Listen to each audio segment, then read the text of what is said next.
Voilà, alors bonsoir, toujours aux 20 ans des Bielles Sablaises à l'hippodrome de Talmont-Saint-Hilaire. Et là, ce soir, je suis avec Dominique Payet. Dominique Payet. Bonsoir Dominique, moi c'est Olivier. Et puis ce matin, on s'était déjà vu parce que moi j'ai flashé sur ta 404. D'accord. 404 coupé. Qui a été en tout cas designé par Pininfarina, si c'est je ça, ne dis pas de bêtises. Exactement. Voilà, et donc tu vas nous la présenter. Bah oui, c'est une 404 que j'ai récupérée dans le sud de la France. Oui. Avec un de mes frangins. Ouais. Et on a fait le retour du moins d'Avignon au Sable d'Olonne avec la voiture. Voilà.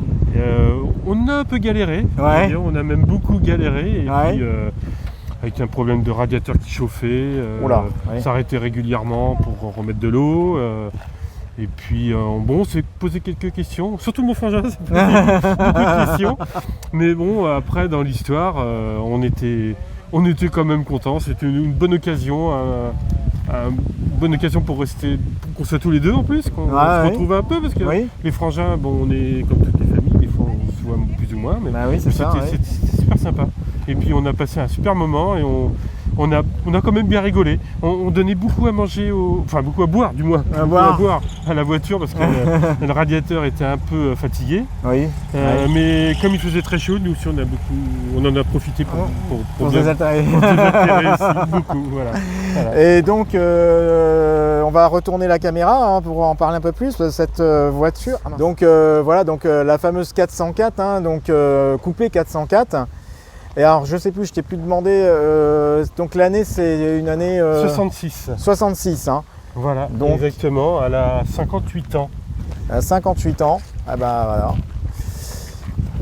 58 ans, et bon, elle était retapée. Maintenant l'intérieur n'est pas... Enfin, l'intérieur est d'origine, mais le recouvert avec du sky, je pense. Et puis, on va regarder l'intérieur. C'était refait intérieur, mais bien refait quand même dans l'ensemble. D'accord. Et puis au point de vue carrosserie, il n'y a pas grand chose de fait, à part peut-être la peinture qui était un petit peu retapée, mais autrement mécaniquement on était obligé de refaire quelques trucs, parce qu'avec un radiateur bouché, avec des bougies, changer plusieurs petites bricoles pour que ça puisse rouler, quoi. Voilà. Parce que alors là on fait le tour, là c'est vrai qu'on aime bien voir ces arêtes à l'arrière, comment part la voiture à l'arrière, c'est assez joli. Ça fait quand même une ligne qui est quand même, pour ces années-là, je trouve, qui était quand même bien avancée. Exactement. Bien foutu, quoi. Puis ça rappelle vraiment aussi les voitures italiennes, hein, clairement. Ouais, c'est vrai. Mais ça rappelle, c'est ça, les voitures italiennes. Puis quand on regarde bien, je ne vais pas aller jusque là, mais ça fait quand même ligne un peu Ferrari des années, ce que j'allais dire. 60. Mais oui, exactement, c'est ce que j'allais dire. Et c'est bon. Après, il y a de l'idée. Il y a vraiment de l'idée. Il y a du copiage, comme disait le monsieur tout à l'heure. Oui, tout à fait. Mais du beau copiage, quoi. C'est quand même du beau. Ah ouais, c'est vraiment très très joli. Là ici, on voit le sigle Pininfarina, et ça c'est effectivement la marque comme quoi la voiture a été designée par le bureau d'études de Pininfarina, qui était le bureau d'études de Ferrari, en fait, qui travaillait pour Ferrari. Moi, ce qui m'a un peu flashé dans cette voiture, c'est le contraste de la voiture, de l'intérieur rouge, bien fini quand même dans l'ensemble, et puis la couleur gris souris un peu à l'extérieur, et puis surtout, alors le toit au-dessus qui met des toits, comment on appelle ça, que je vais remettre pour qu'on la revoie, qui est vraiment le toit verni un peu métallisé, c'est ça. Oui, c'est ça, c'est métallisé, c'est ça. Que je trouve qui est quand même c'est très joli, quand même une finition, et puis bien arrêté à l'auteur des arêtes. Exactement, c'est ce qui m'a quand même beaucoup flashé, quoi. Super.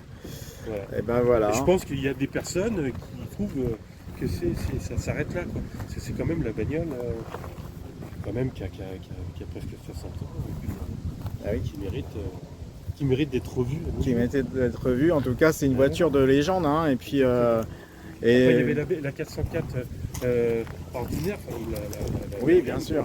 Qui est d'une autre, qui est de la même génération, mais qui en a eu beaucoup plus. Quoi. Bien sûr. Et c'était quand même la voiture qui sortait de chez Peugeot, qui était quand même une voiture l'emblème de 404 de ces années-là. Tout à fait. Eh bien, très bien. On va continuer notre interview, hein, Dominique. Et puis, en tout cas, merci de nous avoir reçus sur Vendée Vintage TV Show et de nous avoir fait partager cette aventure, en tout cas. C'est avec un grand plaisir. Hein, voilà. Ça m'a fait plaisir de présenter. Super. De trouver que si on peut encore faire rouler ces petites mamies, autant les faire rouler. Exactement. Et parce que ça fait partie du patrimoine automobile français, il faut le rappeler. Et c'est ça qu'il faut rappeler à l'ensemble des personnes qui nous écoutent. Il n'y a pas que des personnes d'un certain âge qui aiment les revoir, c'est certaines personnes plus jeunes qui trouvent que ces voitures-là avaient quand même de la gueule. Exactement. Certaines d'aujourd'hui exactement. sont autrement. Exactement. Super, merci Dominique. De rien. Et puis à bientôt. Merci. À bientôt. Au revoir.